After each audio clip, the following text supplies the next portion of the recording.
এবার মেসি কাণ্ডে অরূপ বিশ্বাসকে তলব, প্রাক্তন মন্ত্রীকে তলব। বিধাননগর পুলিশের 5ই জুনের মধ্যে হাজিরা দেওয়ার নির্দেশ।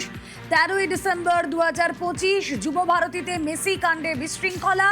অরূপ বিশ্বাসকে এবার তলব করা হলো। কথা বলবো, অনুপ প্রতিনিধি রয়েছেন সঙ্গে। অনুপ, এবং মেসি কাণ্ডে ইতিমধ্যে প্রাক্তন ক্রীড়ামন্ত্রী অরূপ বিশ্বাস তাকে বিধাননগর পুলিশের পক্ষ থেকে তলব করা হলো। বিধাননগর দক্ষিণ থানায় তাকে তলব করা হলো। তার কারণ, প্রথমে যে অভিযোগ দায়ের করা হয়েছিল, পরবর্তী ক্ষেত্রে দেখা যায় যে শতদ্রুত দত্ত যে মেসিকে আনার যে ইভেন্টের দায়িত্বে ছিলেন, তিনি দ্বিতীয়বার অভিযোগ করেন অরূপ বিশ্বাসের নামে।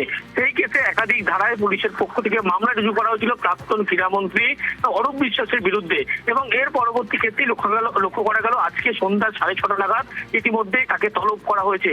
নোটিশ দিয়ে তাকে তলব করা হয়েছে এবং বলা হলো আগামী 5ই জুনের মধ্যে যাতে সরাসরি তিনি বিধাননগর পুলিশ কমিশনারের দক্ষিণ থানায় এসে হাজিরা দেয়। তাকে 3 থেকে 4 জন যারা আধিকারিক রয়েছেন, তারাই উচ্চপদস্থ আধিকারিক, তারা জিজ্ঞাসাবাদ করে মেসি ইভেন্ট কাণ্ডে যে বিশৃঙ্খলা পরিস্থিতি এবং আর্থিক তছরূপ সহ একাধিক অভিযোগ ছিল এই প্রাক্তন যিনি ক্রীড়ামন্ত্রী অরূপ বিশ্বাস তার বিরুদ্ধেই।